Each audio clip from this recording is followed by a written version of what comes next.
God made a promise to Abraham that his descendants would be slaves in a land not their own for 400 years before he would take them to their own land. This is Genesis chapter 15, verse 13. Now, if you look through the scriptures, you're going to find that there's two groups of people that went into slavery, and that's the Israelites, that's the ancient Egyptians. Read about the burden of Egypt in Isaiah chapter 19. It describes the situation we're in.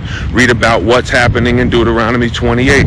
Read about what he promised would be the reason that they would go into slavery, which was because they committed spiritual adultery over and over again. Although they knew the true God, although they knew who he was personally, he dwelled with them, they chose to worship other gods. They chose to sacrifice their children into the fire. They chose to worship the stars and the Babylonian horoscopes. They chose to worship, they chose to pour out liquor to the dead. All these things, burning incense in the high places of Jerusalem, all through the land of Israel. Read about the reasons. What I love about scripture and the God of Abraham, Isaac, and Jacob, and our soon coming King Jesus Christ, is he explains why we are here.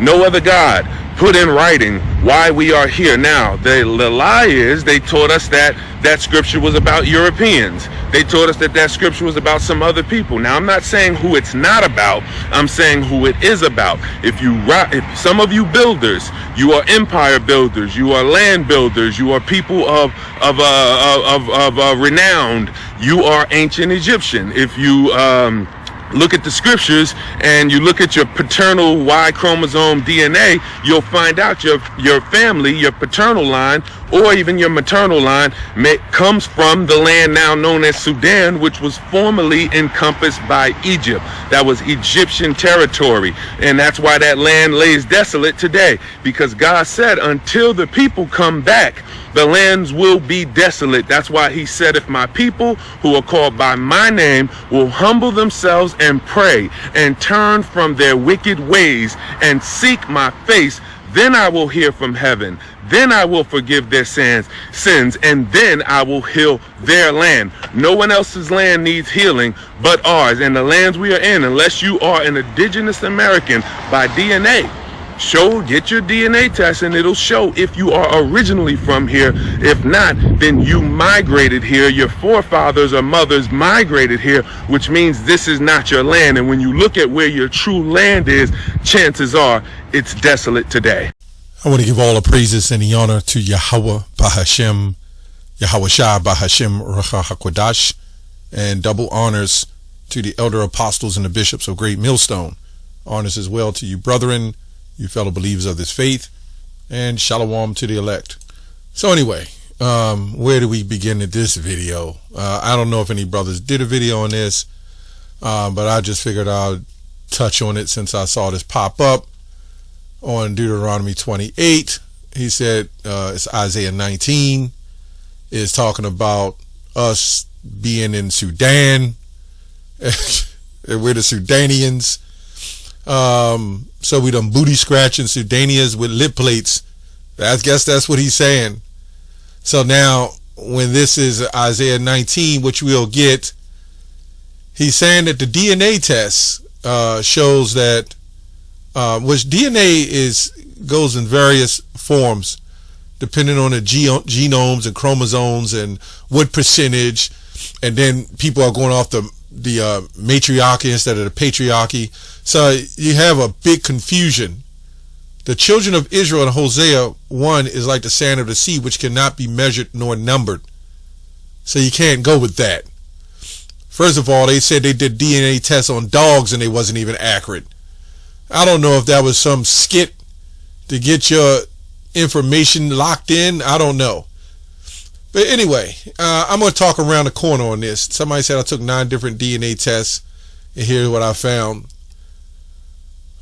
Someone said, surprisingly, when I sent off 9 DNA samples, 3 of the DNA companies under a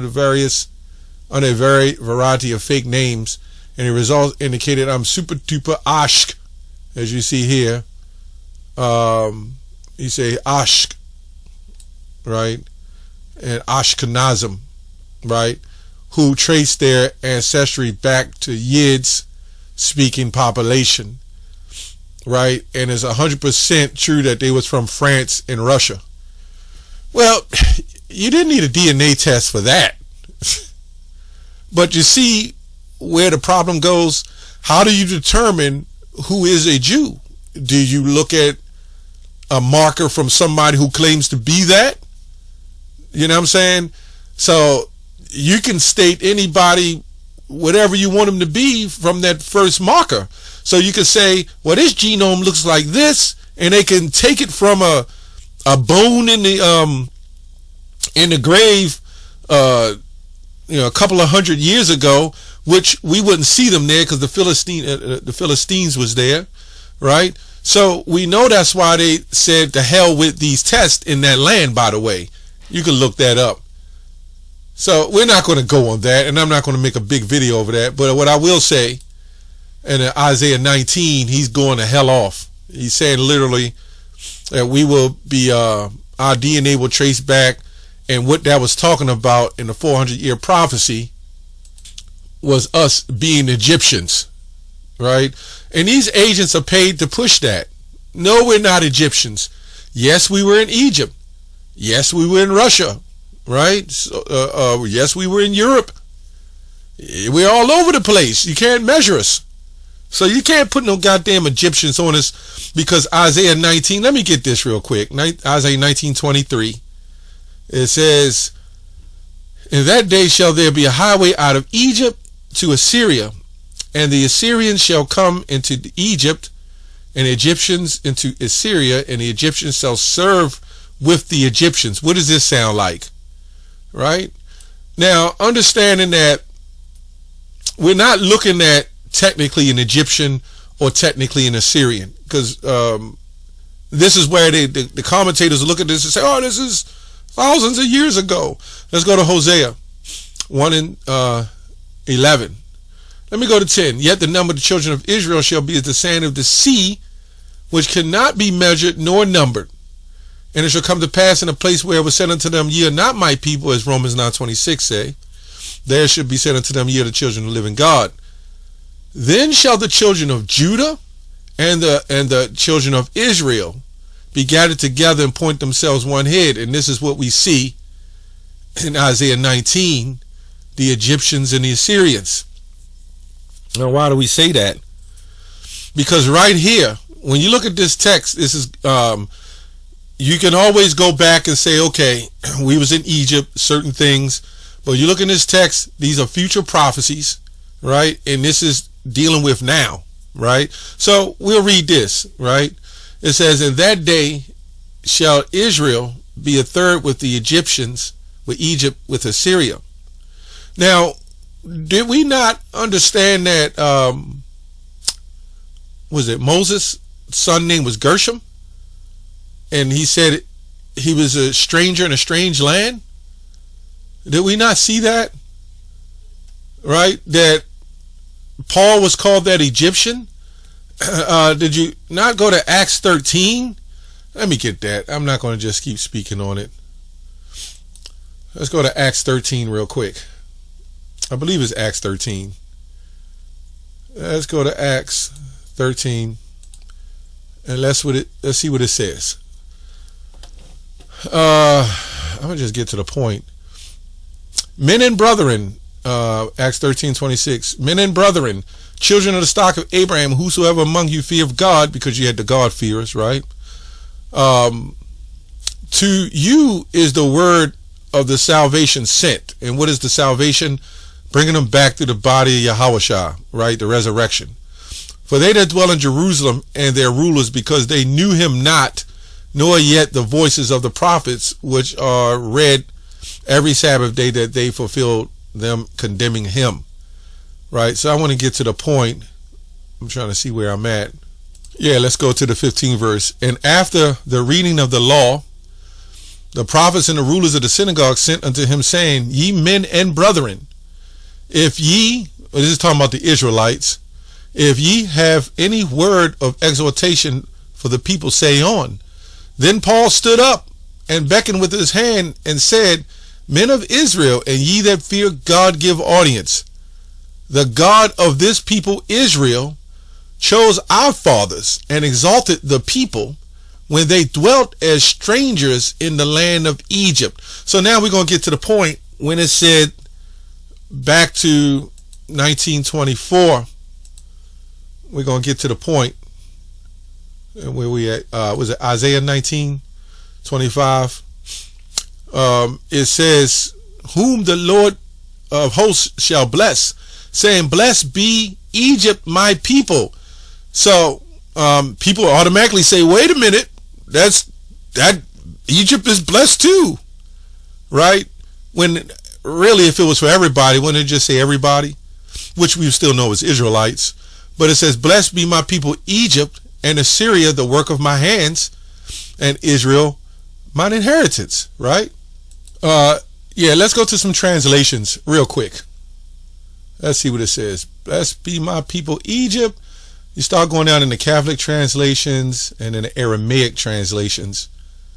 Blessed be my people Egypt. It says here, whom the Lord Jehovah, this is the Peshitta Holy Bible. It says, him who the Lord Jehovah host blessed, and says, bless my people in Egypt, right? Bless my people in Egypt, right? So that cuts all of that. It's talking about the Egyptians, right? It also says in the Lamb's Bible, bless Egypt, bless be Egypt, my people. Okay, it says that. It says here, blessed be Egypt, my people, and Assyria. Let me see if it got any more. The Britain Septuagint says, blessed be my people that is in Egypt, and that are among the Assyrians, and Israel mine inheritance. So this proves it right here. Blessed be my people in Egypt, who are among the Assyrians, right? Which would be the northern and southern tribe. You know what I'm saying? So there's no getting around that. It's still talking about the Israelites. When it says, blessed be my people Egypt, it's talking about the Israelites. Let's go to an older Bible. I like going to this Bible. It's a great Bible. John Wycliffe, 1382, if you can read some of the old English. It says, whom the Lord caused the blessing, saying, blessed be my people of Egypt. It says Egypt. And the work, it says, blessed be my people of Egypt. Right? So that changes everything. It's just the laziness that they just didn't put in Egypt or of Egypt. I wonder why they didn't do that. Yeah, okay. They didn't do that for some reason. So let's go down to Isaiah 45:13. And ye shall tell my father of all my glory in Egypt. I think this is Joseph to his brothers, to tell Jacob. And all that ye have seen, and ye have hasted, and bring down my father hither. Right? So yeah, this is Joseph deals kindly with his brothers. That's the title of that. Let's go here. Blessed be my people. Right here. Let's go here. Whom the Lord of hosts said, saying, blessed be Egypt, my people. So we're going down here.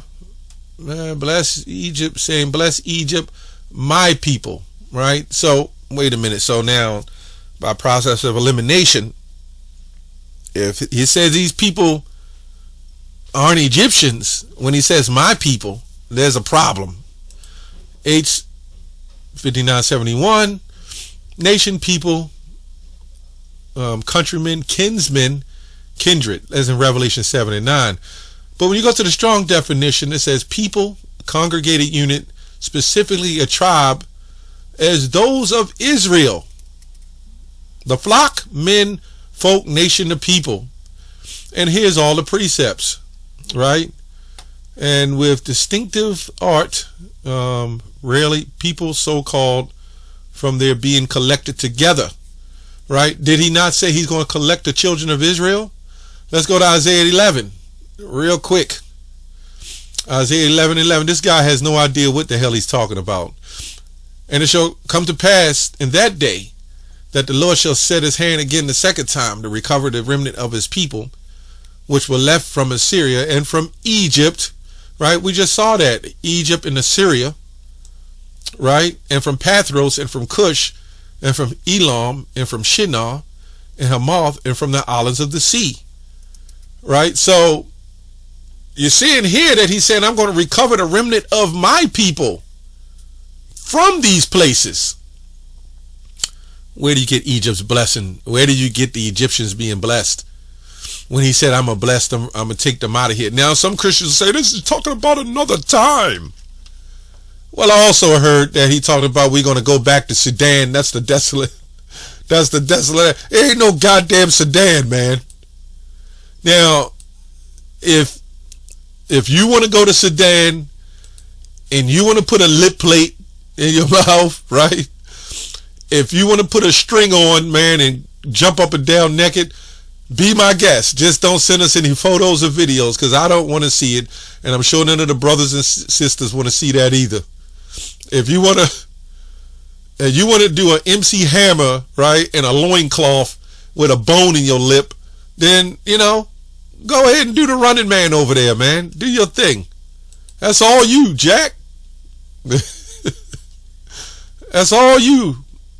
That's all you, my brother. Anyway, let's go here. Isaiah 14:1. For the Lord will have mercy on Jacob and will yet choose Israel and accept them in their own land. What was the land of the Jacob? Israel. Israelites. He's not going to set us in no goddamn Sudanian mud pit, man. And these nations, they're going to have their heritage, They're going to have their heritage. You know what I'm saying? They're going to do, all the nations were divided to their inheritance. So their lands, they're going to have their lands. And they said it's all desolate. Well, for them, they're doing well because that's how they live. They live in mud holes. Some of them, I'm sure, got hospitals and businesses, because Jake is in Sudan too. So there's no doubt that the Israelites ain't there. Jake had probably helping build Sudan up too. And the people shall take them and bring them to their place, and the house of Israel shall possess them in the land of the Lord for servants and handmaids. They shall take them captives who captives they were, and they shall rule over their oppressors.